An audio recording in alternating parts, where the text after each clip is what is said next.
판례 읽어주는 남자입니다. 이번 시간에는 헌법재판소 판례를 하나 소개해 드리려고 합니다. 국회의원을 뽑는 선거구에 관한 판결인데요. 2014년경 JTBC 썰전에서 다룬 바가 있었습니다. 이와 같은 선거구에 대한 논쟁은 밑에 링크를 통하여 한번 보시면 도움이 되겠습니다. 판례를 소개하면서 관련 개념도 함께 소개해 보도록 하겠습니다. 판례를 이해하기 위해서는 평등선거의 원칙을 이해할 필요가 있는데요. 우리 헌법 제41조는 보통, 평등, 직접, 비밀선거를 규정하고 있습니다. 보통선거의 원칙이 어떤 사람인지에 상관없이 모두 1인 1표를 가진다는 원칙이라고 한다면 평등선거의 원칙이란 그 각자 한 표의 가치도 똑같아야 한다는 것입니다. 모두 1인 1표를 가지더라도 그 가치가 다르다면 1인 1표를 가진다는 것이 의미가 없겠죠? 그렇기 때문에 평등선거의 원칙이 필요한 것입니다. 평등선거의 원칙을 구체적으로 말씀드려 보도록 하겠습니다. 여기 A지역구와 B지역구가 있습니다. A지역구는 인구가 100명인데 B지역구는 인구가 50명입니다. 각 지역구는 지역구별로 국회의원이 한 명씩 당선된다고 합시다. 어떤 문제가 발생할까요? 맞습니다. B지역구의 사람들의 투표 가치가 A지역구의 사람들의 투표 가치보다 2배 높습니다. 반대로 말하면 A지역구의 투표 가치가 B지역구의 2분의 1에 불과합니다. 만약 평등선거의 원칙을 지키려고 한다면 A지역구에 국회의원이 2명이 선출되어야 하겠죠. 하지만 투표 가치가 절대적으로 1대1로 동등해야만 헌법에 맞는 것일까요? 그렇지만은 않습니다. 만약 모든 지역의 인구가 60명이고 C지역구는 중공업이 주인 도시로 100명, D지역구는 농촌으로 인구가 20명이라고 합시다.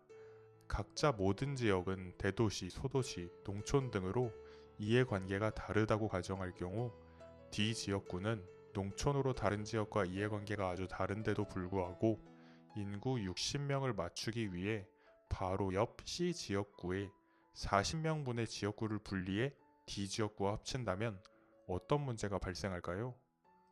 아마 이러한 지역구에서 선출된 국회의원은 D지역구의 20명의 대표이기도 함에도 불구하고 40명으로 다수표인 C지역구였던 지역의 사람들의 이익만을 대변할 가능성이 큽니다. 이런 식으로 인구수만 같게 하기 위하여 지역의 특성이나 이익을 생각하지 않고 마구잡이식으로 선거구를 책정하는 것도 바람직하지는 않습니다. 또한 기계적으로 20명당 1명의 국회의원을 선출되도록 한다면 인구 20명의 지역에서는 단 1명의 국회의원밖에 배출하지 못하여 사실상 국회에서 목소리를 내기 힘들 것입니다. 이와 같이 도시와 농촌 간의 심각한 인구 불균형이 있는 우리나라의 현실에서 투표 가치의 1대1 평등을 강조하는 경우 인구가 적은 지역구는 지역의 이익을 대표할 수 없는 현실적인 문제가 있습니다. 따라서 뒤에서 보시겠지만 우리 헌법재판소는 선거권 침해의 기준을 무조건적인 1대1로 보고 있지는 않습니다. 이러한 평등선거의 원칙만 안다면 헌법재판소 판례를 쉽게 읽을 수 있습니다. 이제 저와 같이 판례를 한번 천천히 살펴보겠습니다. 여기 문제가 되었던 법률 조항을 먼저 보시면 공직선거법 제25조 제2항 별표 1입니다. 별표 1은 선거구를 규정해 놓은 것으로 이렇게 생겼습니다. 판시사항이란 재판의 결과를 아주 간략히 요약해 준 것입니다. 그러면 어떤 결론이 났는지 먼저 보겠습니다. 여기를 보시면 이러한 별표 선거구역표 중 대전광역시 동구선거구, 경기도 수원시 병선거구 등등의 선거구 부분들이 문제가 되었다는 것을 알 수 있습니다. 선거구 획정이 허용되는 인구 편차의 범위를 벗어나서 국민의 선거권을 침해하는지에 대하여 침해한다는 결정을 하였다는 것을 알 수 있습니다. 즉, 선거구 사이에 인구 편차가 너무 심하다는 말이겠죠? 여기 마번을 보시면 위헌 확인 결정의 효력에 대해서 판시하고 있습니다. 이것이 바로 썰전에서 논쟁하던 것과 관련이 있는데 뒤에서 살펴보겠습니다. 결정 요지란 재판의 이유를 아주 간략히 요약해 준 것입니다. 여기를 보시면 일정 비율을 넘어 인구 차이가 나는 것은 투표 가치의 불평등을 이야기한다고 써 있습니다. 배우신 이야기죠. 또 아까 말씀드린 대로 지역 대표성을 고려하긴 해야 하지만 그래도 투표 가치의 평등이 우선된다고 보고 있습니다. 그리고 현재는 지방자치제도가 정착되었으므로 국회의원이 지역 대표성을 이유로 투표 가치의 평등을 완화할 필요성이 적어졌다고 하고 있습니다. 또한 요새 추세가 인구 편차의 기준을 엄격하게 하는 것이라고 하네요. 따라서 현재의 시점에서는 인구가 제일 적은 지역구와 제일 많은 지역구 사이에 33%의 편차를 넘어서면 국민의 선거권을 침해한다고 보고 있습니다. 여기 일부 반대 의견도 있는데 아까 말씀드린 것처럼 도농 간의 인구 격차가 심하므로 기준을 완화하여 편차가 50%여도 괜찮다는 의견입니다. 예를 들어 이와 같이 평균 지역구 인구수가 100명인데 A지역구의 경우 인구수가 140명이라서 40%의 차이가 있다고 한다면 반대 의견에 의할 때 50%대이므로 괜찮지만 다수 의견에 의할 때 33%의 범위를 벗어나므로 위헌이라는 것입니다.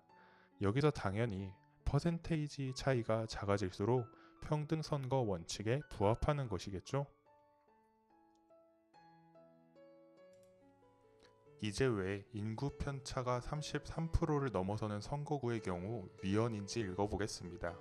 우리 헌법재판소는 이 사건 이전 2001년에 인구 편차 50%를 합헌의 기준으로 제시하면서 앞으로는 이와 같은 편차를 줄여 더 엄격히 판단할 것이라는 점을 명시한 적이 있습니다.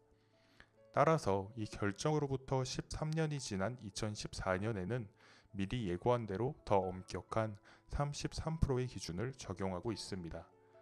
여길 보시면 말씀드린 것과 같이 투표 가치의 평등을 완벽하게 실현할 수 있는 가장 이상적인 방안은 1:1 기준임은 자명하나 이는 현실적으로 불가능하기 때문에 입법자, 즉 국회로서는 인구 편차의 허용 기준을 정할 수 있다고 보고 있습니다. 앞에서 이미 보신 내용이죠. 2001년에는 도농 간의 인구 편차 등을 이유로 인구 편차를 완화할 수 있다고 보았으나 이제는 더 이상 도농 간의 인구 격차 등을 이유로 33%의 이상의 인구 격차로는 완화할 수 없다고 보고 있습니다. 만약 상하 50%의 기준을 적용하면 인구가 가장 적은 지역의 한 표의 투표 가치가 가장 많은 지역의 한 표의 투표 가치보다 무려 3배의 가치를 가지는 경우도 발생하는데 이는 지나친 투표 가치의 불평등이라고 보고 있습니다. 심지어 50%의 기준을 따를 때 인구가 적은 지역에서 당선된 국회의원의 득표수보다 인구가 많은 지역에서 낙선된 국회의원의 득표수가 많은 경우도 있다고 하네요. 국회의원의 지역 대표성은 지방자치제로 상당 부분 대체되었으므로 지역 대표성을 이유로 선거권의 평등을 희생하기보다 투표 가치의 평등을 실현하는 것이 더 중요하다고 보고 있습니다.